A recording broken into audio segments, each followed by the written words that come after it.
sundan ng iyang karera, isip Kapuso singer. Gikan sa The Clash, hangtod na sa iyang mga winning moments. O karon, uban na nausab nato siya sa iyang bagong chapters. We have this morning, Kapuso singer Garrett Bolden. Good morning, Garrett! At welcome back to GMA Regional TV Live. Isang pangmalakasang good morning naman dyan para sa mga kapuso natin. Hi, Miss Cecil. Ayan, maupay nga aga and maayong buntag sa inyong lahat. And I'm really glad to be back here. Garrett, first episode pa lang ng The Clash Season 5. Ang tindi na talaga ng one-on-one round. What can you say about The Clashers this season?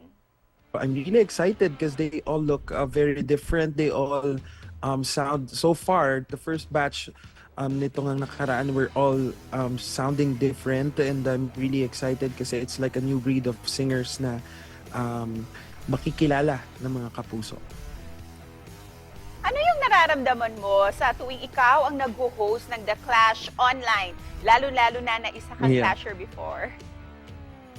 Syempre, nandoon yung resemblance ng pakiramdam na feeling ko, sasali ulit ako at kakanta ulit ako sa The Clash Arena kasi parang meron nga kaming kasabihan na once a clasher, always a clasher. So kahit nag-graduate na tayo sa The Clash, parte pa rin ng puso ko isang clasher. So nararamdaman ko na iintindihan ko kung nararamdaman nilang pressure sa panahon ngayon. Pero I also feel that they are enjoying the moment.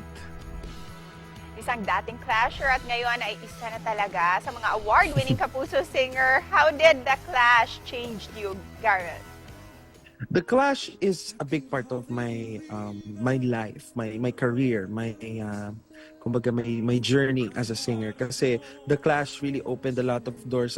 I didn't win The Clash during season 1, pero up to now, I am blessed enough to perform and sing as a Kapuso, and ngayon nga po, nakapag-release na ako ng aking first EP album, which is a very big blessing for me.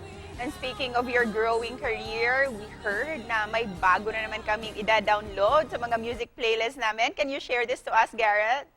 Ayun po, mga kapuso, na-release ko na po ang aking latest EP album, which is entitled Chapters, and ang aking career single na Ikaw Pala, ayan, nitong 27th lang po ng January, and you can stream it on all digital platforms worldwide. Itong song na to isang revival pero isang awitin na malapit na rin sa puso ko, and the whole album itself is the compilation of the songs that I've released since the start, which is from Lilipad na up to the songs that I have written up to now. Itong aking first revival. And of course, hindi makukumpleto ang umagang ito kung hindi ka namin mapapakinggan, kumanta. Kaya naman, please sing to us any song from your album Chapters. Okay. Sige.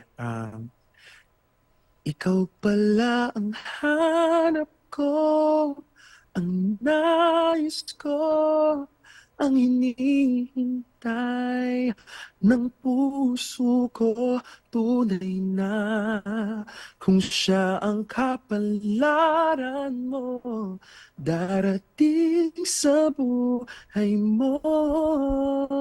Ikaw pala ang langit ng pag-ibig ko, binuhay mo ang puso ko, sana kailanman hindi magbabago. Yun po. Wow! Thank you for that song, Garrett. Your fans are really proud of you. Kaya naman, ano yung mensahe mo para sa kanila?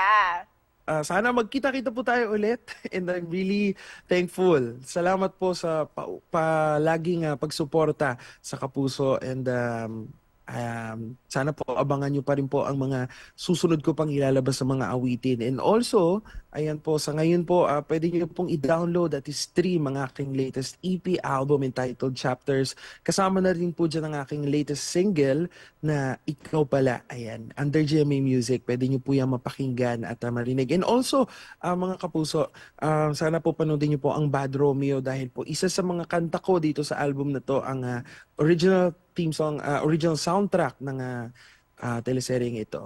So sana po mapanood niyo rin po yan. At saka All Out Sundays po. Every Sunday po yan, 12 noon sa GMA 7. Thank you so much, Garrett! At congratulations sa'yo!